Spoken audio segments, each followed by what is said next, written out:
ओम नमः शिवाय। हर हर महादेव। प्रिय भक्तों, इस पावन संगम रविवार व्रत की इस मंगलमय कथा में आप सभी का स्वागत है। शास्त्रों के अनुसार प्रदोष काल वह समय है जब महादेव कैलाश पर्वत के रजत शिखर पर प्रसन्न मुद्रा में नृत्य करते हैं और अपने भक्तों के समस्त कष्टों का हरण करते हैं।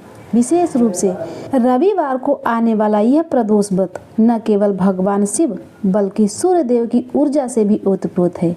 यह व्रत लंबी आयु, उत्तम स्वास्थ्य और समाज में मान प्रतिष्ठा दिलाने वाला माना जाता है। प्रिय भक्तों, जब भी रविवार के दिन प्रदोष का व्रत पड़ता है तो इसे रवि प्रदोष या रविवार प्रदोष के नाम से जाना जाता है। जो भी भक्त सच्ची श्रद्धा, नियम और निष्ठा के साथ रवि प्रदोष का व्रत रखते हैं और इन दिन भगवान शिव की पूजा करते हैं, उन्हें इस व्रत के प्रभाव से दीर्घ आयु तथा आरोग्यता की प्राप्ति होती है।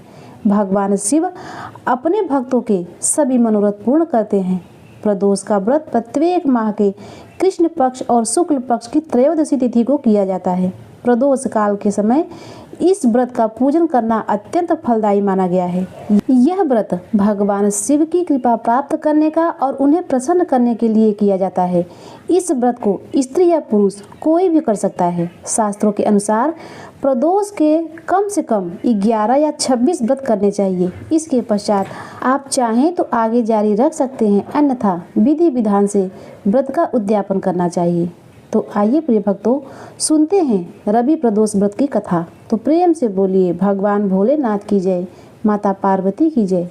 प्रिय भक्तों, एक समय सभी प्राणियों के हितार्थ परम पवित्र भागीरथी के तट पर ऋषि समाज द्वारा एक विशाल गोष्ठी का आयोजन किया गया। इस सभा में व्यास जी के परम शिष्य पुराणवेत्ता श्री सूत जी महाराज हरि कीर्तन करते हुए पधारे। सूत जी को देखकर सौनक आदि 88,000 ऋषि मुनियों ने उन्हें दंडवत प्रणाम किया। महाज्ञानी सूत जी ने भक्ति भाव से ऋषियों को हृदय से लगाया और उन्हें आशीर्वाद दिया।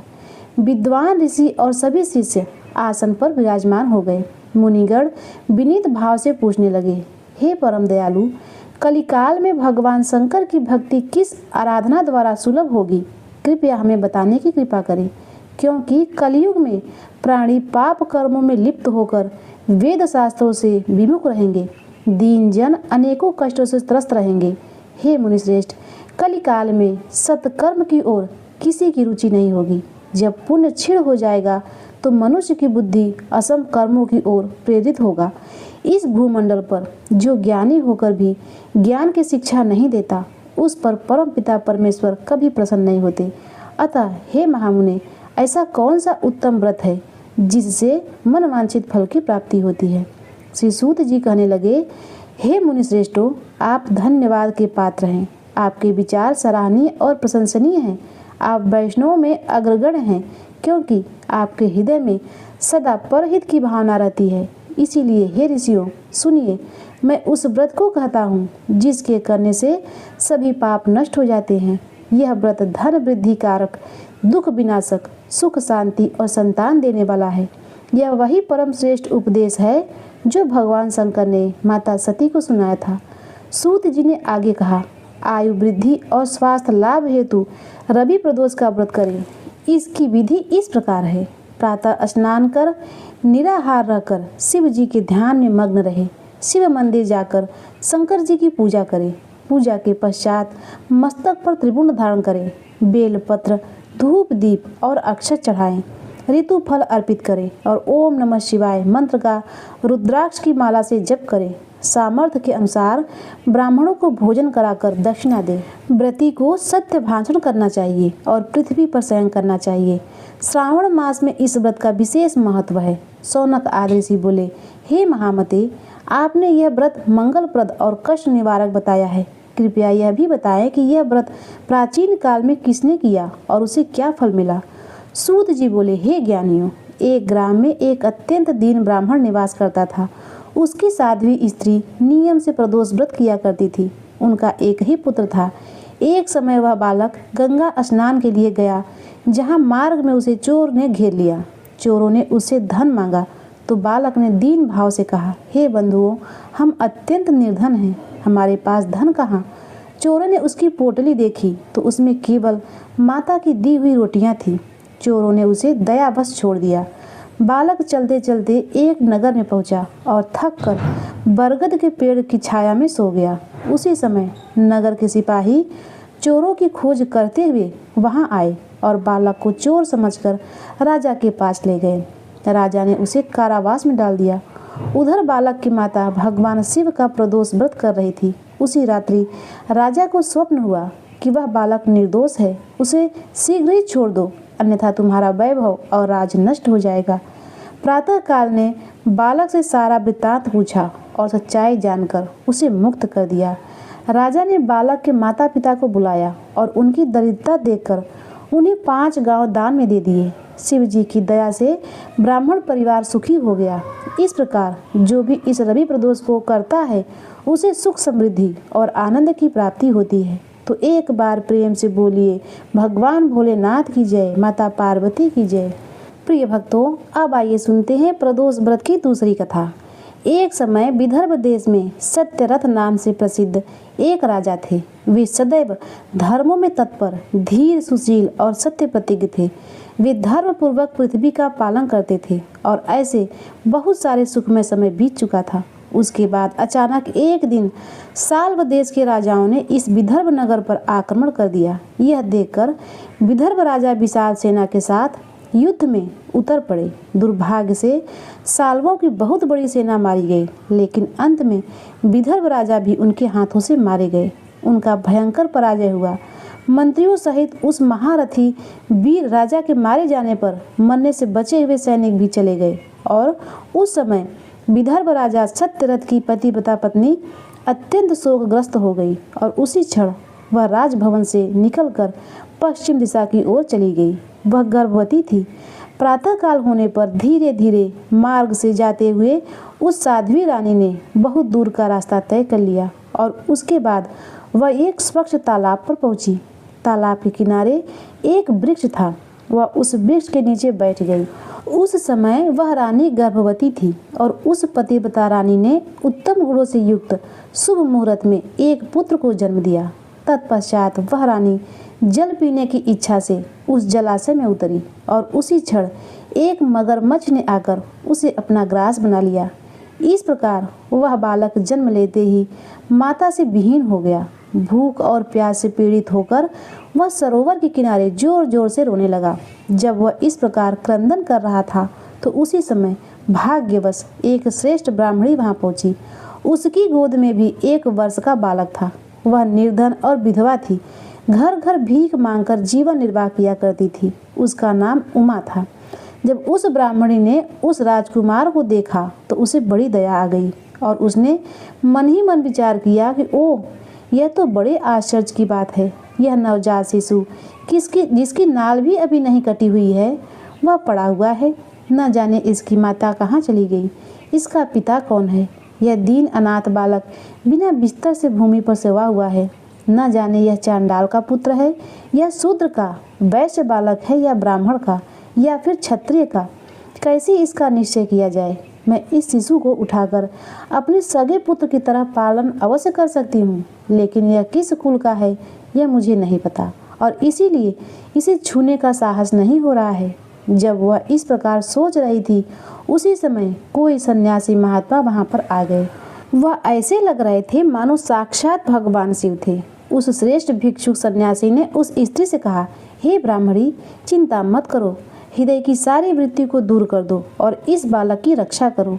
इससे तुम्हें शीघ्र ही परम कल्याण की प्राप्ति होगी। इतना कहकर वे दयालु भिक्षुक सन्यासी वहां से चले गए और उस ब्राह्मणी ने उनकी बातों पर विश्वास करके उस बालक को अपने साथ उठा लिया। अपने घर की ओर चलने लगी। उस राजकुमार को ब्राह्मणी ने अपने बेटे की तरह पालन पोषण किया। एक चक्रा नामक नगर में उसका घर था। वह भिक्षा के अन्न से ही अपने पुत्र और राजकुमार दोनों को पालने लगी। ब्राह्मणों ने ब्राह्मणी के साथ साथ राजा के पुत्र के भी संस्कार कर दिए और अब वह दोनों ही बालक सर्वत्र सम्मानित होकर दिन पर दिन बढ़ने लगे। समय आने पर उनका उपनयन संस्कार हुआ और वह दोनों बालक एक साथ रहकर नियमों का पालन करने लगे। एक दिन वह ब्राह्मणी उन दोनों बालकों के साथ भिक्षा मांगती हुई दयोग से देव मंदिर में पहुंची। उन दोनों बालकों को देखकर वहां पर उपस्थित परम बुद्धिमान ऋषि शांडिल्य ने कहा, दैव का बल बड़ा विचित्र है। कर्मों का उल्लंघन करना किसी भी जीव के लिए अत्यंत कठिन है।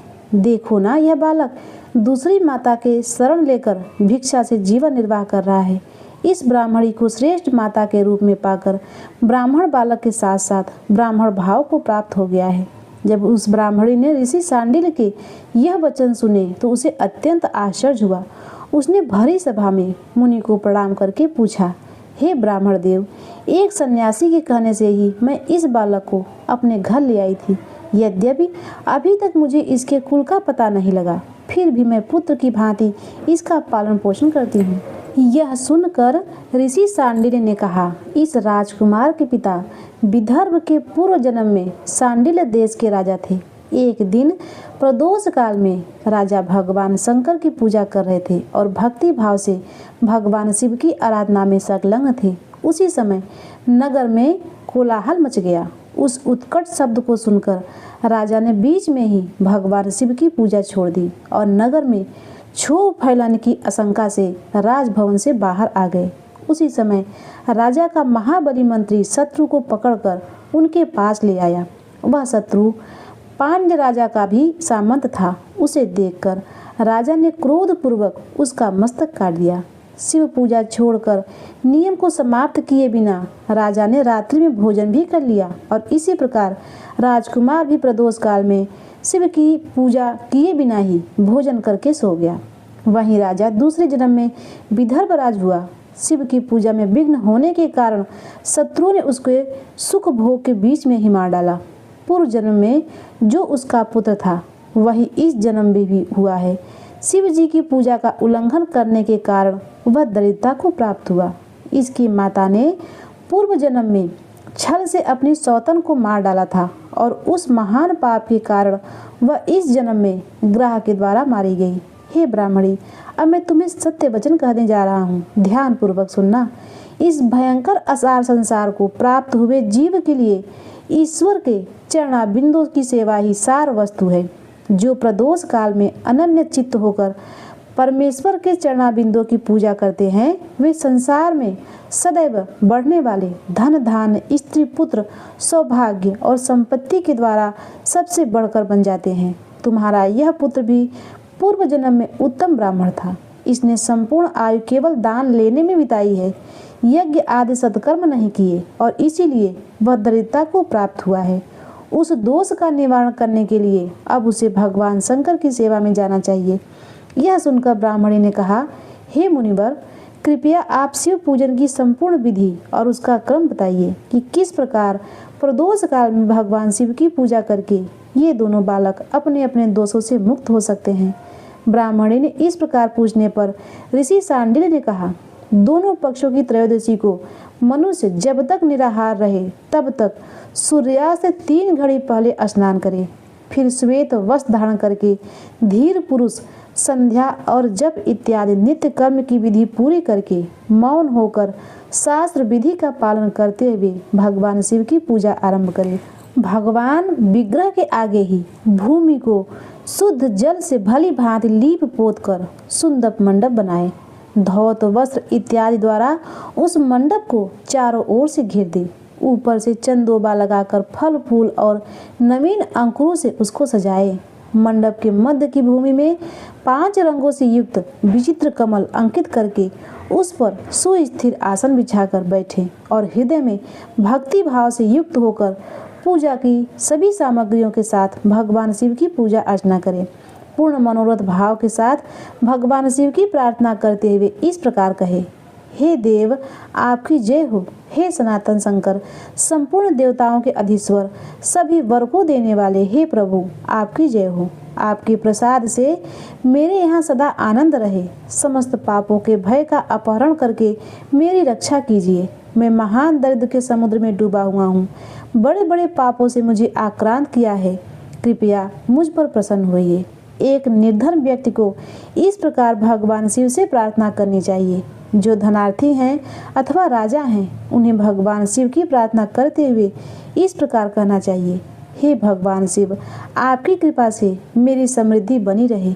मेरे राज्य में लुटेरे ना रहें, सभी लोग निरपराध होकर रहें। पृथ्वी पर अकाल, महामारी इत्यादि से संताप शांत हो जाए, संपूर्ण दिशाओं में सुख का साम्राज्य छा जाए। इस प्रकार प्रदोष व्रत के दिन गिरजापति भगवान शंकर की आराधना करें। अगर ये दोनों बालक इसी प्रकार भगवान शंकर का पूजन प्रत्येक प्रदोष के दिन करते रहेंगे तो वर्ष भर के अंदर ही इन्हें उत्तम सिद्धि की प्राप्ति होगी। सांडिल मुनि का यह वचन सुनकर उस ब्राह्मणी ने दोनों बालकों के साथ मुनि के चरणों में प्रणाम किया और इस प्रकार से कहा, हे भगवान, आज मैं आपके दर्शन मात्र से कृतार्थ हो गई हूँ। यह दोनों बालक आज से ही आपकी शरण में हैं। यह मेरा पुत्र है और इसका नाम शुचिव्रत है, और यह राजकुमार है जिसका नाम मैंने धर्मगुप्त रखा है। यह दोनों बालक और मैं सभी आपके चरणों के दास हैं। कृपया आप हम सबका उद्धार कीजिए। इस प्रकार शरण में आई हुई ब्राह्मणी को सुंदर वचनों द्वारा आश्वासन देकर मुनि सांडिल ने उनके दोनों बालकों को भगवान शंकर की आराधना की मंत्र विद्या का उपदेश दिया और फिर दोनों बालक तथा ब्राह्मणी मुनि की आज्ञा लेकर वहां से चले गए। दोनों बालक प्रत्येक प्रदोष के दिन मुनिवर के उपदेश अनुसार भगवान शिव की आराधना करने लगे और इस प्रकार पूजा आराधना करते हुए द्विज कुमार और राजकुमार दोनों के 4 महीने सुखपूर्वक बीत गए। एक दिन द्विज कुमार राजकुमार को लिए बिना ही नदी के तट पर स्नान करने के लिए चला गया। वहां झरने के जल के आघात से खाई की भूमि कट जाने से उसमें गड़ा हुआ एक बड़ा भारी खजाना का कलश चमक रहा था। उस घड़े पर ब्राह्मण कुमार की दृष्टि पड़ी और उसे देखकर वह अत्यंत हर्षित और कौतूहल से भरकर आश्चर्यचकित हो गया। उसे देवता के प्रसाद से प्राप्त हुआ समझकर वह सिर पर लेकर उसे घर आ गया और घर के अंदर उस घड़े को रखकर माता से कहा, माँ, यह भगवान शंकर का प्रसाद देखो। उन्होंने दया करके घड़े के रूप में यह खजाना दे दिया। तब उस पतिव्रता ब्राह्मणी ने राजकुमार को भी बुलाकर कहा, हे पुत्रों, इस खजाने के घड़े को तुम दोनों आपस में बराबर बराबर बांट लो। माता की यह बात सुनकर ब्राह्मण के पुत्र को प्रसन्नता हुई, लेकिन राजकुमार ने कहा, माता, यह तुम्हारे ही पुत्र के पुण्य से प्राप्त हुआ है, इसीलिए मैं इस खजाने को बांटना नहीं चाहता। अपने पुण्य से प्राप्त हुए खजाने का वह स्वयं ही उपयोग करेगा। भगवान शिव मेरे ऊपर भी अवश्य कृपा करेंगे। इस प्रकार प्रसन्नतापूर्वक भगवान शंकर की पूजा करते हुए उन दोनों कुमारों को उसी घर में 1 वर्ष व्यतीत हो गया।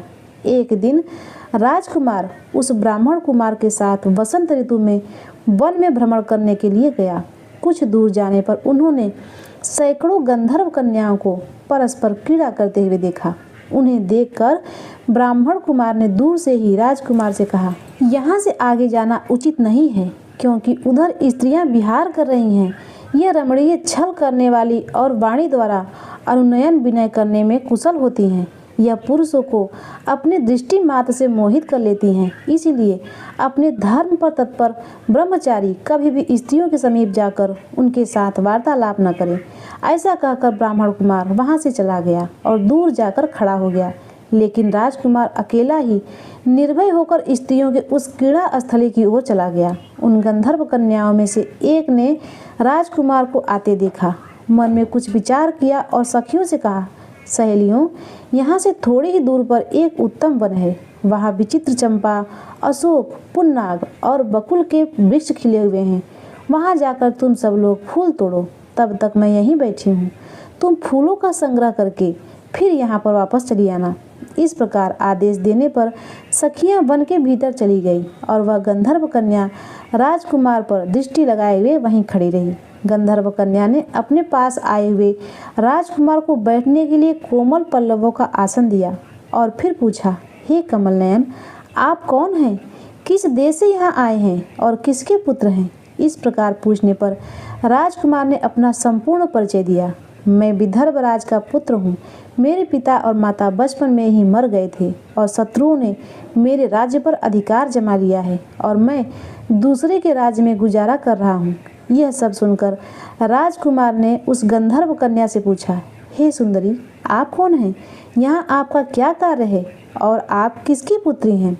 तो उस गंधर्व कन्या ने कहा, हे राजकुमार, एक द्रवित नामक गंधर्व है जो समस्त गंधर्व कुल में अगवा माने जाते हैं। मैं उन्हीं की पुत्री हूँ और मेरा नाम अंशुमति है।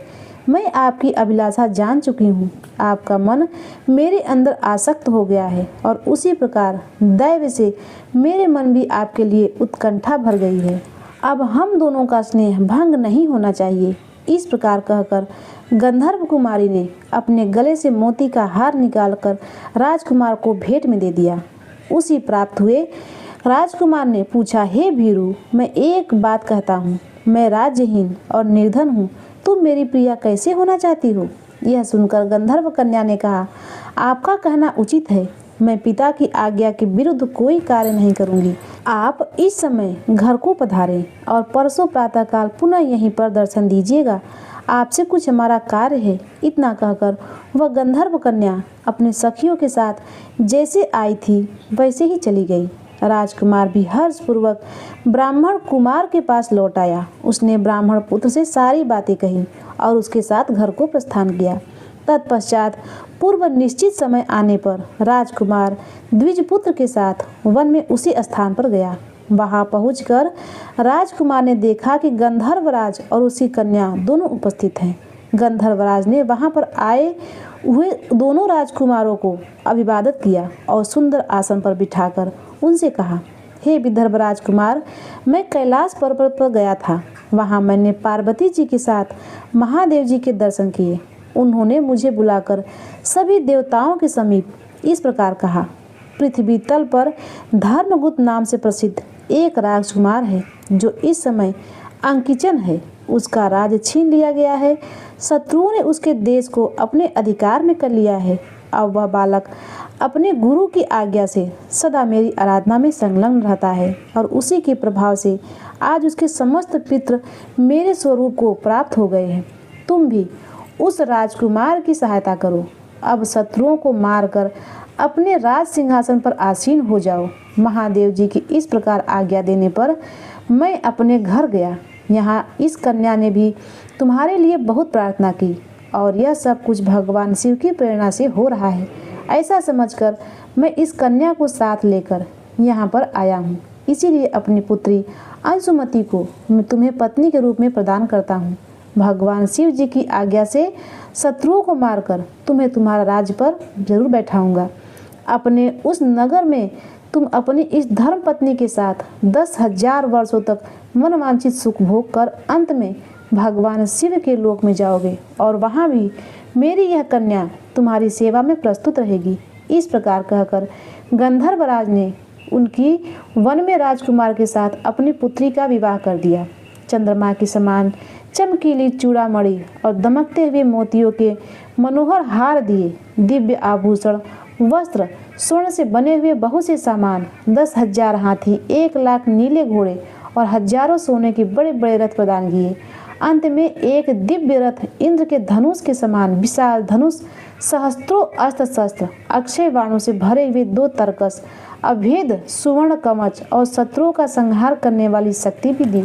अपनी पुत्री की सेवा के लिए गंधर्वराज ने प्रसन्नचित्त होकर 5,000 दासियां दी। इसके अलावा राजकुमार की सहायता के लिए उन्होंने अत्यंत उग्र गंधर्वों की चतुरंगी सेना भी भेंट की। यह सब कुछ प्राप्त करके राजकुमार अपने मनवांछित पत्नी के साथ अत्यंत प्रसन्न हुआ। पुत्री का विवाह करवाकर गंधर्वराज वापस स्वर्ग को चले गए। चंद्रगुप्त विवाह के उपरांत गंधर्वों की सेना के साथ अपने नगर गए और वहां उन्होंने शत्रु सेना का संहार करके राजधानी में प्रवेश किया। श्रेष्ठ ब्राह्मण और मंत्रियों ने मिलकर राजकुमार का अभिषेक किया। जिस ब्राह्मणी ने उनका अपने पुत्र की भांति पालन किया था वही उनकी माता हुई और वह द्विज कुमार उसका भाई हुआ और गंधर्व राजपुत्री अंशुमति महारानी के पद पर प्रतिष्ठित हुई। इस प्रकार भगवान शंकर की आराधना करके धर्मगुप्त विदर्भ देश के राजा हो गए और इसी प्रकार दूसरे लोग भी प्रदोष के दिन गिरिजापति की आराधना करके मनवांछित फल को, मनोकामनाओं को प्राप्त कर लेते हैं। तो प्रिय भक्तों, यह थी प्रदोष व्रत की उपलक्ष्य में सुंदर कथा। हमें आशा है कि आज की यह प्रदोष कथा सुनकर भगवान शिव के प्रति आपके भक्ति भाव और पूजा तथा समर्पण में वृद्धि हुई होगी। अगर आज की यह कथा आपको अच्छी लगी हो तो हमारे चैनल को सब्सक्राइब कर वीडियो को लाइक करना न भूलिएगा और अपने दोस्तों के साथ इसे शेयर भी कीजिएगा। तो प्रिय भक्तों, अब आइए सुनते हैं शिव चालीसा का पाठ। जय गणेश गिरजा सुमन मंगल मूल सुजान, कहत अयोध्या दास तुम देव अभय वरदान। जय गिरिजापति दीन दयाला, सदा करत संतन प्रतिपाला। भाल चंद्रमा सोहतनी के, कानन कुंडल नागफनी के। अंग गौर सिर गंगे बहाए, मुंड माल तन छार लगावे। वस्त्र खाल बाघंबर सोहे, छवि को देख नाग मुनि मोहे। मैना मात की हवे दुलारी, वाम अंग सोह छवि नारी। करते शूल सोह छई भारी, करे सदा शत्रुन क्षयकारी। नंदी गणेश सोहे तह कैसे, सागर मध्य कमल है जैसे। कार्तिक श्याम और गणराऊ, या छवि को कही जातन काऊ। देवन जब वहीं जाय पुकारा, तब वहीं दुख प्रभु आप निवारा। किया उपद्रव तारक भारी, देवन सब मिल तुम्हें जुहारी। तुरत खडानन आप पठायो, लौ निमेष महामार गिरायो। आप जलंधर असुर संहारा, सुयस तुम्हार विधि संसारा। त्रिपुरा संशय युद्ध मचाई, सभे कृपा कर लीन बचाई। किया तपहि भागीरथ भारी, पूर्व प्रतिज्ञा ताशु पुरारी। दानिन महतम सम कोई नाही, सेवक अस्तुत करें सदाही। वेद नाम महिमा तव गाई, अकथ अनाथ भेद नहीं पाई। प्रकट उदत मंथन में ज्वाला, जरत सुरासुर भय विहाला। कीनी दया त करी सहाय, नीलकंठ नाम कहाई। पूजन रामचंद्र जब कीन्हा, जीत के लंका विचर दीन्हा। सहस कमल में हो रहे धारी, कीनी परीक्षा तवे पुरारी। एक कमल प्रभु राखे गोई, कमल नयन पूजन च सोई। कठिन भक्ति देखी प्रभु शंकर, भय प्रसन्न दिए इच्छित वर। जय जय जय अनंत अविनाशी, करत कृपा सबके घटवासी। दुष्ट सकल नित मोहि सतावे, भ्रमत रहो मोहि चैन न आयो। त्राहि त्राहि मैं नाथ पुकारूं, यही अवसर मोहि आन उबारो। लय त्रिशूल शत्रुओं को मारो, संकट से मोहि आन उबारो। मात पिता भ्राता सब कोई, संकट में पूछे न कोई। स्वामी एक है आस तुम्हारी, आई हरऊ अब संकट भारी। धनी धन को दे सदा ही, जो को जाचे सो फल पावे। अस्तुत के मित करो तुम्हारी, क्षमा नाथ अब चूक हमारी। शंकर हो संकट के नाशक, मंगल कारक विघ्न विनाशक। योगी यत मुन ध्यान लगावे, सारद नारद शीश नवावे। नमो नमो जय नमो शिवाय, सुर ब्रह्मादिक पार न पावे। जो यह पाठ करे मन लाई, तापर होते समूह सहाय। ऋणिया जो कोई हो अधिकारी, पाठ करे सो पावन हारी। पुत्रहीन इच्छा कर जोई, निश्चय शिव प्रसाद ते होई। पंडित त्रयोदशी को लावे, ध्यान पूर्वक होम करावे। त्रयोदशी व्रत करे हमेशा, तन नहीं ताके रहे कलेशा। धूप दीप नैवेद्य चढ़ावे, शंकर सम्मुख पाठ सुनावे। जन जन के पाप नसावे, अंतवा शिवपुर में पावे। कहे अयोध्या दास तुम्हारी, जान सकल दुख हरौ हमारी। नित नेम कर प्राति ही पाठी गौरा चालीसा, तुम मेरी मनोकामना पूर्ण करो जगदीश। मग 67 है मंत्र संवत 64 जान, अस्तुत चालीसा शिव ही पूर्ण की कल्याण। प्रिय भक्तों, अब आइए सुनते हैं शिव जी की आरती का पाठ। ओम जय शिव ओमकारा, हरि जय शिव ओमकारा। ब्रह्मा विष्णु सदा शिव, अर्धांगी धारा। ओम जय शिव ओमकारा, एकानन चतुरानन पंचानन राजे। प्रभु पंचानन राजे, हंसानन गरुड़ासन वृषवाहन साजे। ओम जय शिव ओमकारा, दो भुज चार चतुर्भुज, दस भुज अति सोहे। प्रभु दस भुज अति सोहे, तीनों रूप निरखिता त्रिभुवन जन मोहे। ओम जय शिव ओमकारा, अक्षमाला वनमाला रुंडमाला धारी। प्रभु रुंडमाला धारी, चंदन मृग मद सोहे भोले शुभकारी। ओम जय शिव ओमकारा, श्वेतांबर पीतांबर बागंबर यंगे। प्रभु बागंबर यंगे, सनकादिक प्रभुतादिक भूतादिक संगे। ओम जय शिव ओमकारा, कर में मध्य कमंडलु चक्र त्रिशूल धरिता। प्रभु चक्र त्रिशूल धरिता, जन करता जग भरता, जग संहार करता। ओम जय शिव ओमकारा, ब्रह्मा विष्णु सदा शिव जानत अविवेका। प्रभु जानत अविवेका, प्रणवाक्षर में शोभित ये तीनों एका। ओम जय शिव ओमकारा, त्रिगुण स्वामी जी की आरती जो कोई नर गावे। प्रभु जो कोई नर गावे, भगत शिवानंद स्वामी मन वांछित फल पावे। ओम जय शिव ओमकारा, ओम जय शिव ओमकारा। प्रभु जय शिव ओमकारा, ब्रह्मा विष्णु सदा शिव। ब्रह्मा विष्णु सदा शिव, जानत अविवेका। ओम जय शिव ओमकारा, मन में बसा करे तेरी मूर्ति, उतारूं मैं बाबा तेरी आरती। करुणा करो कष्ट हरो ज्ञान दो भगवन, भाव में फंसी नाव मेरी तार दो भगवन। दर्द की दवा तुम्हारे पास है, जिंदगी दया की है भीख मांगती। मन में बसा करे तेरी मूर्ति, उतारूं मैं बाबा तेरी आरती। उतारूं मैं भोले तेरी आरती। कर्पूरे गौरम करुणावतारम, संसार सारम भुजगेन्द्रहारम। सदा वसन्ते हृदयारविन्दे, भवं भवानी सहितं नमामि। भवं भवानी सहितं नमामि। तो प्रिय भक्तों, एक बार प्रेम से बोलिए ओम नमः शिवाय, हर हर महादेव।